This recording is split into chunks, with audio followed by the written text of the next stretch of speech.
Wabarakatuh. Selamat pagi dan salam sejahtera untuk kita semua. Syukur alhamdulillah, senantiasa kita panjatkan kehadirat Allah Subhanahu wa taala, di mana pada pagi hari ini kita semua diberikan kesehatan untuk berkumpul di tempat ini dalam rangka sosialisasi tentang penerapan budaya positif yang akan dibawakan oleh Ibu Jumiati SPD MPD, salah satu CGP Angkatan ke-6 Kabupaten Sidrap.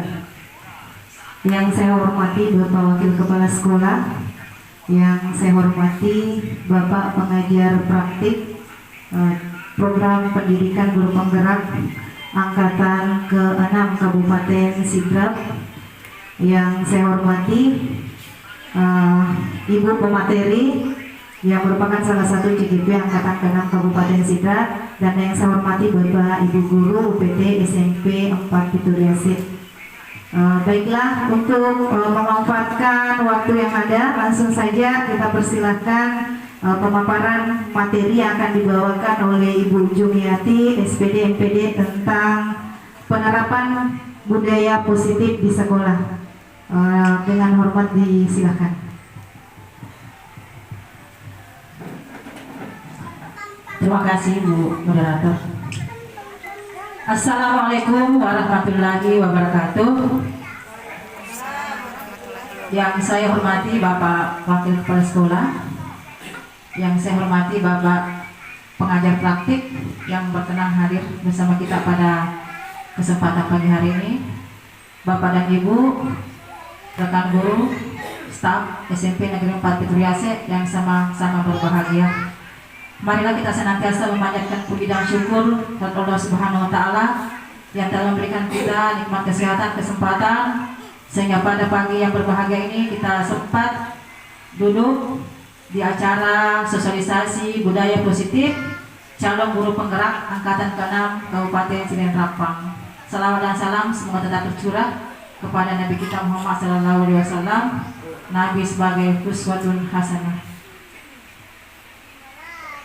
Baik Bapak Ibu, pada kesempatan ini izinkan saya memaparkan tentang urgensi budaya positif di sekolah, khususnya di SMP Negeri 4 Pituriasit. Sebagai pengantar, bahwa sekolah diibaratkan sebagai tanah atau lahan tempat bercocok tanam, dan murid ibarat benih. Guru ibarat petani hanya bisa menuntun tumbuh benih dan merawatnya, sehingga guru harus mengusahakan sekolah jadi lingkungan yang menyenangkan, menjaga dan melindungi murid dari hal-hal yang tidak baik. Budaya positif ini akan menimbulkan rasa aman dan nyaman pada murid dalam proses pembelajaran. Budaya positif juga dapat mendorong murid dalam melakukan berpikir kritis, bertindak, mencipta sebagai proses memerdekakan dirinya, sehingga murid lebih mandiri dan lebih bertanggung jawab. Bapak Ibu guru hebat, sebagai pamong kita wajib menuntun murid dalam belajar. Seperti tadi yang diutarakan di awal, bahwa kita ini sebagai petani, ya kita hanya bisa membuat benih itu tumbuh subur sehingga nantinya dia bisa bermanfaat. Ya, itulah pentingnya kita sebagai guru harus menjadi inisiator dalam mewujudkan budaya positif di sekolah yang berpihak pada murid. Mengapa budaya positif di sekolah perlu diwujudkan? Kita tentunya perlu menjawab pertanyaan ini sebagai awal dalam memahami konsep budaya positif di sekolah. Untuk memahami urgensi dari budaya positif di sekolah, kita saksikan tayangan video berikut.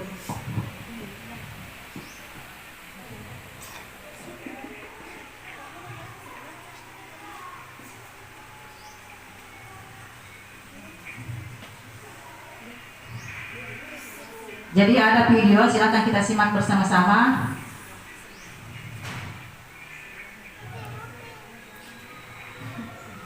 Ya, ini ya gambarannya, penerapan budaya positif di sekolah calon guru penggerak.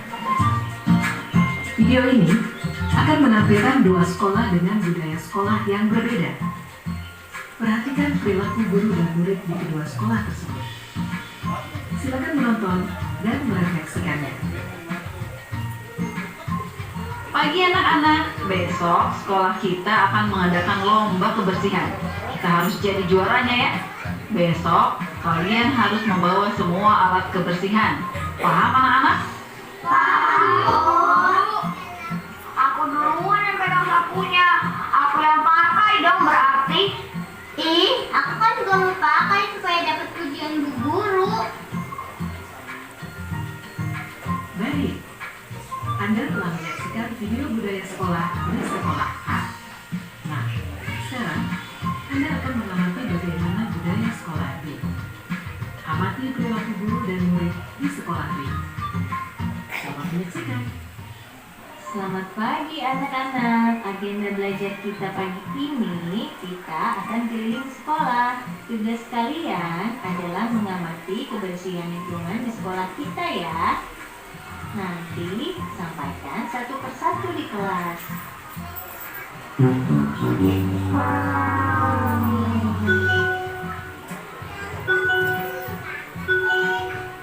Bagaimana anak-anak? Apa yang kalian temukan di lingkungan sekolah? Ternyata sekolah kita kotor ya bu. Sampah yang berserakan. Bagaimana ya solusinya? Bagaimana bila kita melakukan pada waktu saja? Jangan buang sampah di jalan. Buang sampah itu di tong sampah. Oh iya, makasih udah diingatin ya. Anda telah menyaksikan video budaya sekolah A dan B. Bagaimana? Apa yang Anda rasakan dan pikirkan dari kedua video tersebut? Perilaku guru dan murid seperti apa yang Anda tangkap dari kedua budaya sekolah? Mari kita refleksikan di aktivitas berikut. Baik Bapak Ibu, setelah kita menyimak video tadi antara sekolah A dan sekolah B ya, mungkin di pemikiran kita timbul pemikiran yang berbeda. Ya, di situ tadi kita menyaksikan bagaimana penerapan guru di sekolah A dalam memberikan arahan kepada muridnya dalam penerapan budaya positif. Sementara di sekolah B, cara gurunya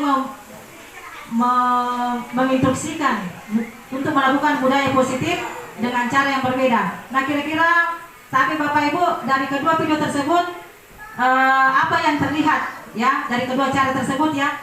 Ada yang bisa memberikan komentar Bapak Ibu? Ya, melihat yang video tadi. Ya, mungkin kita sepakat ya bahwa cara guru di sekolah A itu kurang tepat dalam memberikan instruksi kepada siswanya dalam hal kebersihan sekolah. Ya, kemudian kira-kira kalau kita mengadakan refleksi antara sekolah A dan sekolah B, kira-kira yang mana lebih berpihak kepada siswa? Ya, sekolah B. Kenapa? Karena di sekolah B itu terkesan murid yang punya inisiatif. Anak-anak dituntut untuk berpikir kritis, melihat kondisi yang ada. Sementara di sekolah A tadi itu cuma diinstruksikan saja. Jadi guru itu seolah-olah bertindak sebagai diktator. Besok kamu harus bawa sapu. Jadi anak-anak itu berbuat karena takut kepada guru, bukan karena kesadaran sendiri. Jadi melalui tayangan video ini mungkin kita bisa melihat contoh penerapan budaya positif dengan mengambil tadi yang diterapkan guru di sekolah B. Bagaimana anak-anak kita ajak berdialog, berdiskusi kira-kira apa yang perlu kita lakukan dengan kondisi sekolah yang kotor. Tadi sudah muncul, kita harus membawa sapu, kita harus gotong royong membersihkan lingkungan. Kalau yang di sekolah A itu seolah-olah memaksa siswa untuk melakukan sesuatu bukan karena motivasi intrinsik ya, tapi karena takut sama gurunya. Dia bawa sapu, bekerja karena guru, bukan karena inisiatif dari dalam. Itu next kita lihat lagi. Nah, itu tadi umpan baliknya ya, bahwa melalui aktivitas itu kita bisa melihat bahwa potret budaya potret budaya sekolah, kita dapat mempelajari budaya sekolah yang berdampak baik pada pengembangan karakter murid. Aktivitas guru mengajak murid berkeliling sekolah untuk mengamati lingkungan sekolah, dapat membuat murid menganalisis permasalahan yang terjadi di sekolah dengan mendiskusikan solusinya. Aktivitas tersebut menumbuhkan karakter bernilai kritis pada murid, sehingga dengan demikian kita bisa memahami bahwa sekolah merupakan institusi pembentukan karakter. Oleh karena itu, budaya positif perlu diciptakan agar dapat mendukung pembentukan karakter murid yang diharapkan. Ya, kita lanjut pada 5 posisi kontrol guru. Sebagaimana yang kami dapatkan di pendidikan guru penggerak, peran kita sebagai guru itu ternyata ada 5.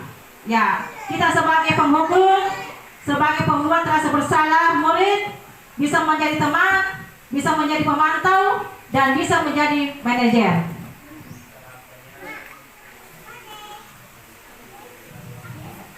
Ya, posisi kontrol guru seperti apakah yang biasa kita praktekkan di sekolah. Jadi sebentar akan ada video lagi yang kita bisa lihat bersama-sama. Di situ yang kelima tadi posisi kontrol yang ada kira-kira kalau kita merefleksikan ke diri kita, yang mana di situ dominan pada diri, apakah sebagai penghukum, apakah sebagai pembuat rasa bersalah, apakah sebagai teman, apakah sebagai pemantau, atau apakah sebagai manajer. Nah, bisa kita lihat lagi video berikut. Jadi kita banyak menonton ya.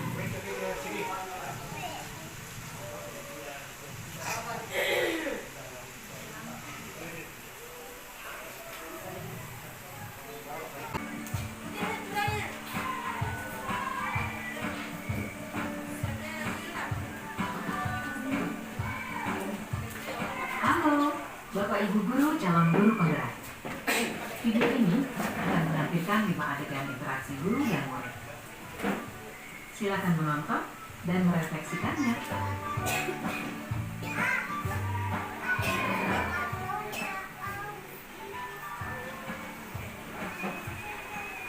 Pagi anak-anak, silakan PR yang kemarin diberikan diletakkan di meja. Anton, kamu sudah mengerjakan belum? Belum mengerjakan saya, Bu. Kamu selalu ya nggak ngerjain PR. Sekarang kamu duduk di depan, lalu tulis. Saya berjanji tidak akan mengulangi lagi. Saya berjanji akan berusaha menjadi murid yang rajin belajar sampai pelajaran saya selesai.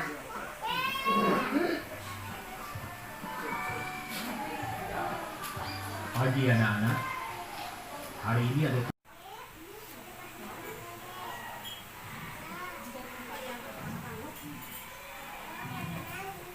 Ya, ini Bu, Bapak. Ada sebagai penghukum, pembuat rasa bersalah, dan ada yang sebagai teman. Nah, tadi saya sudah membahas pembuat rasa bersalah. Di mana itu pada saat kita memberikan pertanyaan ke siswa, ya, pertanyaan ke siswa dengan cara-cara yang mereka tertekan. Ya, apa ini? Berkali-kali terlambat. Ibu kecewa sama kamu. Apa kata orang tuamu nanti? Kamu jadi apa? Jadi seperti itu ya. Jadi apa yang terjadi? Anak-anak itu merasa tidak nyaman, merasa bersalah, merasa depresi. Ya. Kemudian yang ketiga adalah posisi sebagai teman. Ya. Yang mana itu sebagai teman? Ya. Berlaku halus, berlaku lemah lembut kepada murid. Ya. Memperlakukan siswa sebagai teman. Ya. Nah, jika kita menjadi posisi teman, itu bisa memberikan 2 dampak positif dan dampak negatif. Dampak positifnya apa? Anak-anak itu merasa tidak tertekan, ya, merasa ada yang melindungi, ya, perlakuannya itu bisa dimenangkan oleh guru. Jadi anak-anak itu tidak merasakan beban apa-apa. Negatifnya, apa negatifnya? Jika kita menerapkan posisi kontrol sebagai teman, murid akan merasa ketergantungan kepada kita. Ya, bilang, ada di Bu Sot dibela Kak, biar bisa terlambat deh. Ada di Pak Supriya dibela Kak nanti. Nggak apa-apa, ada di wali kelasku yang bela Kak nanti. Jadi ini juga berbahaya. Jadi kita harus wanti-wanti. Mungkin bukan tidak boleh kita menerapkan posisi sebagai teman, tapi kita harus menempatkan kasusnya seperti apa. Ya, itu ya. Kemudian posisi kontrol berikutnya sebagai pemantau. Ya, pemantau itu dia menerapkan konsekuensi. Kalau terlambat, konsekuensinya ada. Ya, mungkin disuruh sholat duha. Ya, seperti itu ya, pembiasaan positif. Misalnya terlambat masuk kelas, mungkin nanti pada saat jam istirahat, dia tidak istirahat, tapi tinggal menyelesaikan tugasnya. Jadi ada konsekuensi, bukan hukuman, tapi konsekuensi dari tindakan terlambatnya itu. Mungkin anak-anak disuruh menghafal surah pendek atau disuruh salat duha. Ya, itu posisi pemantau. Kemudian yang terakhir adalah sebagai posisi manajer. Ya, di antara kelima posisi kontrol tadi, yang paling efektif kita terapkan adalah sebagai posisi manajer. Jadi kita harus senantiasa berusaha menjadi posisi manajer. Manajer yang seperti apa itu? Ya, di sini guru berbuat sesuatu bersama dengan murid, mempersilahkan murid mempertanggungjawabkan perilakunya, mendukung murid agar dapat menemukan solusi atas permasalahannya sendiri. Murid diajak untuk menganalisis kebutuhan dirinya maupun kebutuhan orang lain. Nah, di sini kalau yang kemarin itu kami CGP yang di sini sudah membuat menyelesaikan kasus dengan menggunakan segitiga restitusi dengan memposisikan diri kami sebagai manajer. Ya, ada dalam video, misalnya ada videonya pas kemarin itu bagaimana kita menangani siswa yang terlambat. Kemudian saya juga di kelas menangani patur. Jadi pada saat patur terlambat datang ke sekolah, guru melakukan 3 langkah. Apa itu? Yang pertama, menstabilkan identitas. Kita bertanya baik-baik ke siswa, kenapa kita lambat, nak?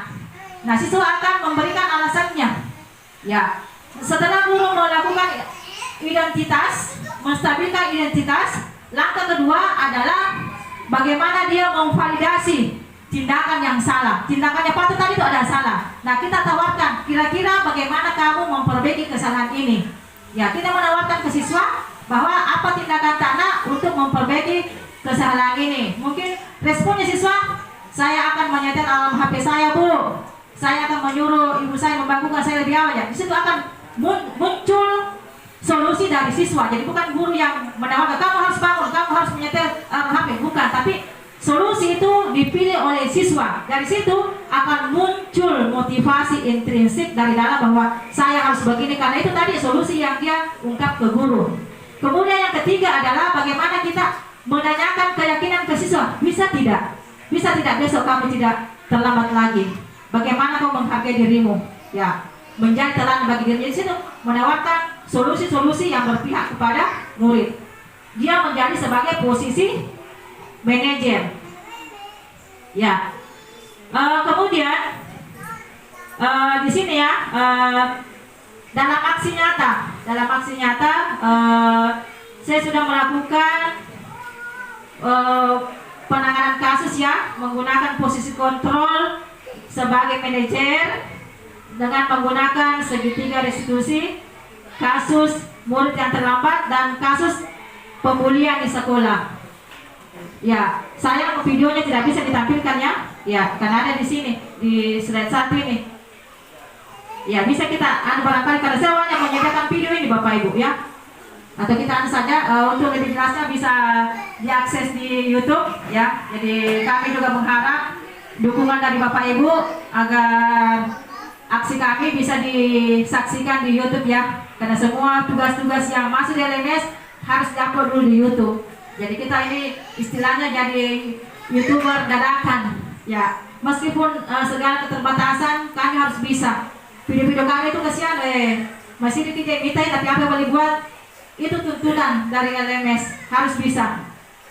Kita lanjut saja berikutnya untuk video, bisa ya di medsos, bisa juga di Facebook, biasa juga saya share di grup itu. Kemudian yang berikut, pembiasaan budaya positif di sekolah ya. Alhamdulillah berkat kerjasama kita semua, komitmen kita semua, dukungan dari Bapak Ibu guru, kita bisa melakukan pembiasaan positif di sekolah ya. Ya, antara lain pada saat apel pagi ya, kita sudah menyelipkan itu bagaimana anak-anak tertanam yang namanya nilai-nilai yang terdapat dalam profil pelajar Pancasila. Di situ ada menyanyikan lagu profil pelajar Pancasila sebelum kegiatan amanah. Ya. Kemudian yang kedua, ya ada juga setiap hari Senin kita melakukan ini, bagaimana kita melakukan silaturahmi. Ya, kita melakukan silaturahim guru dengan guru, kemudian guru dengan siswa. Ya, supaya terjalin hubungannya lebih akrab, tidak ada dendam. Mungkin kita pernah marah-marah kepada siswa kita pada minggu kemarin, di hari ini lebur, kita kembali ceria, kita kembali bersemangat, tidak ada lagi dendam di antara kita. Kita bisa memotivasi murid kita bahwa Anda bisa berbuat lebih baik daripada kemarin. Kemudian pembiasaan bersih-bersih tentunya, alhamdulillah Bapak Ibu, guru piket, kita semua, kita melihat masing-masing sekolah kita ya sudah bisa, anak-anak bisa bertanggung jawab secara mandiri, bisa melakukan pembersihan setiap pagi sebelum apel dan sebelum upacara. Itu berkat kerjasama kita semua dalam menerapkan budaya positif di sekolah. Kemudian yang berikut, pembahasan positif berikutnya, ya seperti tampak dalam gambar, ya ada yang mengaji literasi Al-Quran ya. Ini biasanya kita terapkan kepada mereka yang tidak ikut upacara atau terlambat. Bagaimana kita memberikan ya pembinaan kepada mereka, ya dengan cara apakah dia menyetor surah pendek atau disuruh mengaji 1-2 ayat. Kemudian yang selanjutnya adalah sholat duha. Ini sholat duha bukan cuma bagi siswa yang melanggar, tapi semua siswa. Ya sudah diberikan jadwal itu, kelas 91 hari Senin, kelas 92 hari Selasa dan seterusnya. Itu tidak menutup kemungkinan kalau ada siswa yang mau melakukan sholat duha, dipersilahkan. Itu kenapa? Karena yang penting itu adalah bagaimana membangun karakter. Jadi sesuai dengan filosofis pemikiran Ki Hajar Dewantara bahwa yang sebenarnya yang utama dalam proses untuk pembelajaran adalah bagaimana membangun karakter. Karena yang namanya kemampuan itu didiklah anak sesuai dengan kodratnya. Jangan dipaksakan anak-anak. Kalau memang anak-anak tidak bisa bahasa Inggris, kenapa kita mesti paksakan? Seperti tadi yang diungkap oleh Pak Asad bahwa diberikan pembelajaran yang berpihak kepada murid. Ya seperti itu. Jadi pembiasaan sholat duha, bagaimana kita memberikan motivasi kepada siswa kita. Kalau ada yang mau melakukan sholat duha, silahkan. Ya. Kemudian yang berikut adalah bagaimana kita menuntun anak-anak untuk kegiatan mandiri. Bagaimana dia bisa menjadi pemimpin, berani. Seperti yang tampak dalam gambar Fatur ya. Fatur di sini. Kalau kita melihat kesalahan Fatur itu, kita mungkin sepakat mengecewakan, ya. Tapi kita tidak boleh mencap bahwa Fatur dia punya potensi, ya. Semendalam itu anak, dia punya potensi yang terpendam. Bagaimana kita memunculkan potensi positif yang ada sama Fatur, sehingga itu yang negatifnya tenggelam, ya. Itu. Saya kira masih banyak permasalahan yang kita hadapi di sekolah ya. Butuh komitmen bersama dan butuh kerjasama. Misalnya Bapak Kepala Sekolah, tali sarah. Ya kalau dia tambah Pak Guru, minimal ada kerjasama dengan Bapak Ibu Guru seperti yang kita lakukan, bahwa diarahkan ke kelas bahasa Inggris. Kita cari dia, ya pun ini siapa dari datama, kan kita sudah berusaha. Tapi alhamdulillah kejadian kemarin, kalau ada siswa yang tidak masuk belajar, berkat kerjasama kita semua, anak-anak sudah bisa masuk ya, karena diarahkan oleh guru lain. Jadi dalam intinya, dalam penerapan budaya positif di sekolah itu tidak boleh jalan sendiri. Dan impossible kalau kita sendiri. Jadi butuh komitmen, butuh dari dukungan kepala sekolah, butuh dari rekan-rekan guru, butuh dari siswa, dari peserta didik yang utama. Butuh kolaborasi ya. Kemudian harus berkelanjutan. Tidak boleh hari ini saja kita tegas, besok tidak lagi. Jadi butuh komitmen, butuh kerjasama dan harus berkelanjutan. Kemudian terkait dalam melakukan prakarsa perubahan melalui pendekatan inquiry apresiatif tahapan bagja. Jadi kami selaku calon guru penggerak dituntut juga melakukan aksi perubahan di sekolah. Ya, itu ada di modul 1.3. Jadi saya sebagai CGP Angkatan 6 berusaha melakukan aksi perubahan yang mana itu dengan pembuatan English Garden. Ya, tiba-tiba macam di Padang lagi si bana naik, si patung pusat si bana naik. Ya, itu salah satu aksi kita untuk melakukan perubahan, prakarsa perubahan. Ya, meskipun tantangannya berat, tapi alhamdulillah berkat kerjasama, dukungan dari Bapak Ibu, kerjasama dengan semua siswa, kita bisa mewujudkan prakarsa perubahan itu. Nah, apa tujuan saya di sini membuat prakarsa perubahan? Yang pertama adalah bagaimana menanamkan sikap gotong royong, sikap kerja keras, dan sikap kolaborasi. Kenapa saya tidak mau melibatkan anak-anak wali saya saja kelas 91? Tidak bisa jalan. Namanya prakarsa perubahan, semua stakeholder sekolah harus terlibat, termasuk dukungan dari kepala sekolah. Lekondekan dukungan kepala sekolah, namo mega jama, tidak bisa jalan. Tidak ada dukungan dari wali murid, dia juga kejadian. Tapi alhamdulillah Bu, semua kelas 7, kelas 8, kelas 9, semua dilibatkan, termasuk wali kelasnya. Ibu Neni kemarin, bimbingnya anak guru nama tenang Cangoreng. Alhamdulillah, jadi videonya terbantu. Itu yang kita harapkan. Kita mau berkolaborasi terus, berkolaborasi. English Garden di sana itu bukan punya saya, tapi kita semua terlibat di dalamnya. Ya, bagaimana kita membuat suatu prakarsa perubahan yang melibatkan semua orang, kita bisa berkolaborasi. Meskipun kemarin ada kejadian yang sempat saya shock ya Pak Menteri, saya sempat merasa bersalah itu waktu hujan, lumpurnya mengalir ke kelas tak. Ya, tapi itu saya kira itu faktor alam itu. Saya sempat buani ada dampak buani tambah di lumpurnya ke situ, tapi setelah kita perbaiki, kita bikin selokan, airnya tidak akan mengalir lagi. Jadi tuh si patong di bawah Bu. Ayo makan ayah ini kan justru anak maki aku masalah tambah nih ya. Semua pekerjaan ada resikonya. Tapi bagaimana tuh si patong kan ini tuntutan juga ya, tuntutan. Ada memang anunya, kita harus membuat sebuah prakarsa perubahan. Ya, ini ya, dan alhamdulillah ya bisa kita jalan-jalan ke sana kan ketua negara Manado. Ya, namanya proses, kadang berhasil, kadang tidak, dan jangan pernah menyerah. Ya, bagaimana kita serah tapi bagaimana kita menuntun anak-anak bekerja keras, bertanggung jawab, jangan pernah menyerah. Ya, pembuatan English Garden ini tidak berhenti sampai di sini. Itu akan terus berkelanjutan dan berkelanjutan sampai nanti di sini di tahapan bagja ya, ada bagja. Buat pertanyaan, ya apa yang saya mau buat. Kemudian ambil pelajaran. Ya, bagaimana kita membuat, ya ambil pelajaran dari tindakan, ambil pelajaran. Ya, kemudian ada gali mimpi. Gali mimpi matut malisa mani campurnya manyaman di makapurung.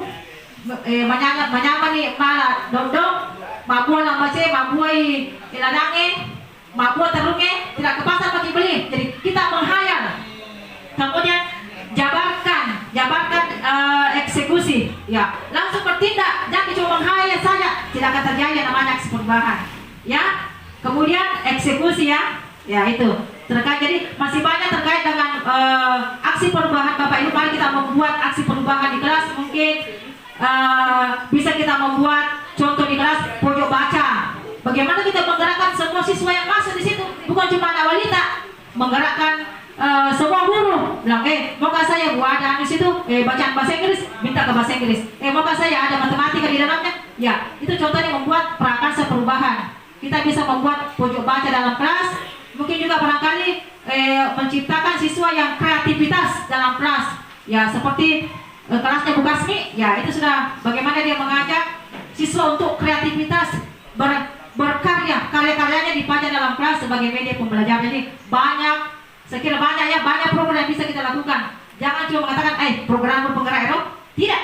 Ya, mari kita sama-sama bergerak, karena di sini ya kita sudah banyak ya. Ya, tidak ada bedanya guru penggerak dengan yang tidak ada. Ya, cuma kami diberi kesempatan untuk belajar. Makanya pada kesempatan ini kita harus mensosialisasikan yang kita dapat bahwa harus seperti ini. Jangan pintar sendiri, jangan jalan sendiri. Bagaimana tuh? Suci pangan saling mendukung. Ya, begitu juga program Bu. Mendukung juga. Bukan begini Bu. Ya, jadi bukan cuma guru penggerak yang bikin aksi perubahan, tidak, kita juga. Ya. Ini tantangan buat kita ya. Mudah-mudahan kita bisa memperkaya budaya-budaya positif yang ada di sekolah. Saya kira sudah banyak ya, tapi bagaimana kita terus konsisten dan terus berinovasi, mencari lagi ide-ide segar, ide-ide baru yang bisa kita terapkan dalam melakukan pembaharuan. Ya, ini tadi ya, dalam membuat sebuah aksi perubahan itu ada tujuannya. Mau kemana kira-kira itu? Ya, tadi saya sudah sampaikan bahwa pembuatan English Garden itu tujuannya apa? Ya, terwujudnya peserta didik yang senang bergotong royong. Dan alhamdulillah Bu, setelah adanya itu English Garden, biasanya nggak apa-apa Bu bahasa Inggris, Bu, di luar pergi saja Bu, apalagi bukan jadi luar, mungkin menanam-menanam Bu, itulah anak Bu. Bagaimana? Di luar pergi lagi belajar Bu, anak-anak senang. Jadi saya biasa itu bawa keluar. Saya bilang nih, oke, kita belajar di luar tapi dengan catatan tidak boleh meninggalkan area lokasi. Kemudian kita harus belajar bahasa Inggris. Ya, jadi saya biasa bertanya, apa bahasa Inggrisnya cangkul, menanam, semua kegiatan-kegiatan di situ dia harus tahu. Menanam kacang, apa ya. Jadi belajar sambil berkarya. Ya, ternyata anak-anak senang. Puji dia loh kan, materi campuri itu kelas 82. Bu, di luar pergi saja belajar Bu. Kenapa lagi? Panas ya cuaca ini. Mungkin bersih-bersihkan dulu muntah Bu, mungkin ini Bu. Ya, jangan juga. Kalau ada anak-anak, ya saya tuh pintar melihatnya. Kalau ini kelas 82 dikasih keluar ini rawan, mending kita di dalam. Jadi pintar juga membaca situasi. Jangan, iya Bu, iya ayo keluar. Ya, jadi kita melihat kondisinya siswa ya. Kalau mau lelah ada terik matahari, jangan kami melasem atau nanti. Jadi bagaimana kita melihat kondisi yang ada. Kalau memang memungkinkan sudah hujan, bagus menanam, ayo kita keluar. Tapi kalau misalnya cuaca tidak mendukung, kita tetap belajar dalam kelas. Dan tentunya kita harus memberikan pembelajaran yang berpihak sama murid seperti tadi yang diungkapkan Pak Arsa, memberikan pelayanan kepada murid. Ya, misalnya saya lihat ya punya nama ya bikin permainan dalam ya bagaimana itu pembelajaran kita ya kita jadikan game macam lagi ya seperti itu. Jadi saya kira kita belajar mengajar sambil bermain karena memang ternyata ya kalau dulu itu saya paksakan harus tuntas, kalau tidak tuntas remedial berkali-kali. Ternyata yang begitu salah menurut filosofis Ki Hajar Dewantara. Ya salah ya kalau disuruh anak-anak remedial berkali-kali. Jadi tapi pasirat ya. Jadi menurut saya juga melakukan seperti itu. Kalau tak ada 90 remedial terus ke itu. Tapi ternyata ya karena itu kita sebagai penghukum, kita menghukum siswa. Mungkin ada cara-cara lain yang bisa kita agamkan ke anak-anak. Kalau dia memang tak bisa, apa boleh buat. Kalau dia tidak bisa mengerjakan PR, ya kita berikan solusi lain. Jadi itu tadi restitusi, bagaimana kita berdialog, melakukan dialog kepada siswa agar dia menemukan solusi yang dia bisa bertanggung jawab dan bisa mandiri. Ya, mungkin itu saja pemaparan saya ya. Saya kira tadi banyak sekali kendala-kendala teknis dari pemaparan saya yakin banyak yang tidak detail ya. Itu karena sebenarnya masih banyak video yang saya mau tampilkan, termasuk tadi itu yang pernah kami lakukan di kelas. Tapi apa boleh daya, apa boleh buat, ya laptop saya tidak bersahabat hari ini. Mungkin itu saja yang saya paparkan. Selanjutnya saya kembalikan kepada moderator. Sekiranya ada hal-hal yang perlu kita berikan penguatan, mari kita diskusikan bersama-sama ya. Karena kebetulan pada pagi hari ini Bapak pengajar praktik juga alhamdulillah bersedia menampingi kami dalam melakukan sosialisasi budaya positif di sekolah. Terima kasih. Assalamualaikum warahmatullahi wabarakatuh. Terima kasih banyak Bu. Itulah tadi pemaparan materi tentang budaya positif yang disampaikan oleh Ibu Jumiati. Saya kira sangat menarik, sangat bermanfaat dan sangat menginspirasi kita semua. Baiklah Bapak Ibu, sekiranya tadi dari pemaparan materi yang disampaikan ada yang masih kurang dipahami atau ada umpan balik dari Bapak Ibu, kami buka sesi tanya jawab. Dipersilahkan.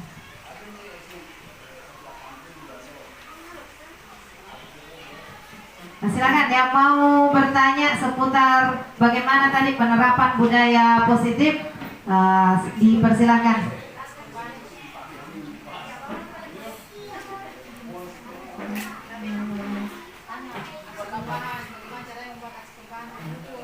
Ya, terima kasih Bapak Ibu atas kesempatan yang diberikan kepada saya. Materi yang menarik yang ingin saya tanyakan.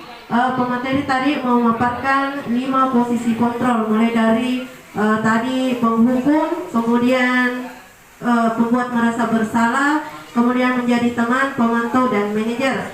Yang ingin saya tanyakan adalah apakah dalam hanya satu kasus kita bisa memposisikan posisi kontrol tersebut? Apakah hanya yang bisa dilakukan posisi kontrolnya hanya satu digunakan, atau bisa lebih dari misalnya posisi dalam satu kasus? Terima kasih. Assalamualaikum warahmatullahi wabarakatuh.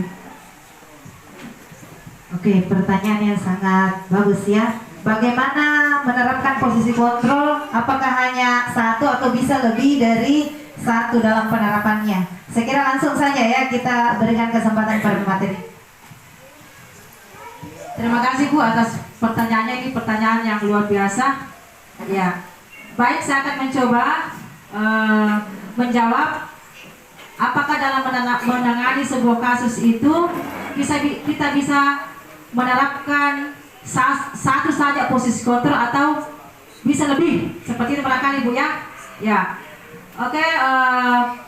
Menurut pemahaman saya, kita bisa melakukan posisi kontrol itu lebih dari satu. Kita bisa menjadi sebagai manajer, bisa juga sebagai pemantau. Yang dianjurkan dalam penanganan kasus itu, yang direkomendasikan itu menjadi posisi pemantau dan manajer. Kenapa manajer dengan pemantau? Karena pemantau itu ada konsekuensi, ya. Kalau manajer itu ada solusi yang dipilih oleh siswa untuk melakukan memperbaiki kesalahannya. Ya, kenapa tidak diharuskan sebagai penghukum? Kenapa bukan rasa bersalah? Kenapa bukan sebagai teman? Ya, karena itu tidak akan merubah siswa. Yang ada itu bisa menimbulkan dendam. Ya, dendam. Anak-anak akan menjauhi kita. Ya, bahkan yang lebih ekstrim, ya mungkin anak-anak akan nampak betul motor otak. Ya, biasa ada yang begitu. Ya itu karena dendam yang begitu mendalam. Jadi kita dalam penanganan kasus, kalau saya secara pribadi sebagai teman juga, ya sebagai teman kita bisa PCP nak aja mak corona manu kalau sedih kemaku corona kecewa kak sedih. Kalau saya kita bisa mengambil sebagai posisi teman, pemantau, dan sebagai manajer. Tapi kalau penghukum dihindari. Terus terang Bu, ya anak apa kue sering melakukan itu posisi penghukum. Ya, biasa suruh anak-anak lari keliling, biasa suruh pungut sampah. Tapi itu konsekuensi ya. Itu namanya itu belum penghukum. Yang namanya penghukum itu dihukumi anaknya. Ya, menimbulkan sesuatu hal yang negatif di dalam dirinya. Ya disuruh anak mapuropo, itu saya kira hal yang itu kan namanya konsekuensi. Ya, disuruh anak masuk pajak, itu tidak. Ya namanya penghukum itu disuruh pusap 50 kali di situ, atau disuruh menulis, tulis 100 kali, saya tidak akan terlambat lagi, itu yang namanya penghukum. Ya, jadi kalau saya sarankan menurut teori kontrol yang ada, mari kita menerapkan posisi teman, posisi pemantau, dan sebagai manajer. Mari gitu Bu, mari sebagai manajer si Meki mapel itu tuh, ya begitulah, mapel alin nasali pelece mobil. Karena memang intinya Bu, guru itu menghamba pada murid. Ya, murid itu seolah-olah Tuhan tak kita menghamba ke dia. Itu filosofis Ki Hajar Dewantara. Nah, mau mana salah dan anak tetap ini menghamba. Bagaimana kita memberikan pelayanan yang terbaik. Jangan pernah menyerah. Ya, saya senang ini itu kata-katanya Pak Kepala Sekolah, Pak Kepsek. Tali sarah Bu, ayo teman ini. Jadi istilahnya jangan pernah lelah. Ya, jangan pernah lelah peduli pada mereka. Pak Joko, dia tali sarah Bu, pada dia ya wani. Seperti ada itu dulu teman. Dia ya, saya tak lagi nyari ada orang. Jangan pernah menyerah. Ya, mari kita selalu beriringan bagaimanapun kondisi siswa kita. Ya, irangkuli Bu, irangkuli. Ya, ada juga kemarin saya dapatkan di diskusi elaborasi pemahaman. Ya, kalau ada siswa tak nakal sekali dengan segala cara tidak bisa berhasil, nah saya kira stase. Ya, Bu, di bawah kelasnya, ane orangnya empat mata ki, isepu misalnya, dibaca salawat. Maku itu najaji, isepu sampai kalau laki-laki jadi isepu misalnya Pak. Nanti ya kalau perempuan mungkin kita baca salawat. Ya, sepuh ya. Seperti ini, jangan pernah menghindari namanya siswa. Semakin nakal siswa, semakin kita bisa rangkul dengan menanamkan tadi 5 posisi kontrol. Kalau yang disarankan itu manajer, pemantau, dan teman. Ya. Mungkin seperti itu Bu Kasmi. Saya kembalikan kepada moderator. Oke, saya kira sudah sangat jelas ya apa tadi jawaban dari pemateri. Oke, masih dibuka Bapak Ibu Guru. Kalau masih ada pertanyaan silakan. Sudah cukup, saya kira sudah cukup ya. Baiklah, untuk mungkin terakhir banyak kita minta penguatan dari Bapak pengajar praktik untuk kita semua ya. Silakan Pak. Assalamualaikum warahmatullahi wabarakatuh. Waalaikumsalam warahmatullahi wabarakatuh. Kita aplaus dulu Bu Jumiati sebelumnya. Ya, terima kasih Bu Jumiati. Saya sangat mengapresiasi dan penghargaan yang setinggi-tingginya. Ibu Jumiati sudah membuat perubahan di sekolah ini dan sudah mampu menerapkan budaya-budaya positif di kelas maupun di sekitar sekolah kita. Bapak dan Ibu, saya merasa bangga bisa berada di tengah-tengah kita. SMP Negeri 4 Pitu Riasi ini seperti yang disampaikan juga tadi oleh Pak Rauf, banyak calon guru penggeraknya. Yang satu sudah lolos, Ibu Sulhan. Semoga yang menggantikan nanti Pak Penjeng itu adalah Ibu Sulhan. Ya kan, sudah menurut aturan itu untuk menjadi kepala sekolah harus punya sertifikat guru penggerak dan Ibu Sulhan sudah memenuhi syarat itu. Tidak banyak yang saya sampaikan bahwa sekali lagi saya hanya berasa bersyukur dan bangga bisa berada di sekolah kita. Terima kasih kepada Ibu Jumiati. Tidak ada yang bisa saya tambahkan lagi, sudah bagus sama materi sudah. Bahkan saya yang harus belajar sama Ibu Jumiati, sama Ibu Sulhan dan teman-teman di sini. Tadi saya begitu datang saya foto-foto yang bisa saya ambil karena sekolah saya nanti bulan depan akan diakreditasi. Banyak yang bisa saya ambil di sini untuk menjadi contoh buat sekolah saya. Sekian, Assalamualaikum warahmatullahi wabarakatuh. Terima kasih banyak Pak atas penguatannya. Baiklah Bapak Ibu sekalian, dengan berakhirnya tadi penguatan dari Bapak pengajar praktik, berakhirlah rangkaian kegiatan kita pada pagi hari ini. Terima kasih atas kerjasama dan atas kesempatannya. Saya akhiri dengan ucapan Assalamualaikum warahmatullahi wabarakatuh.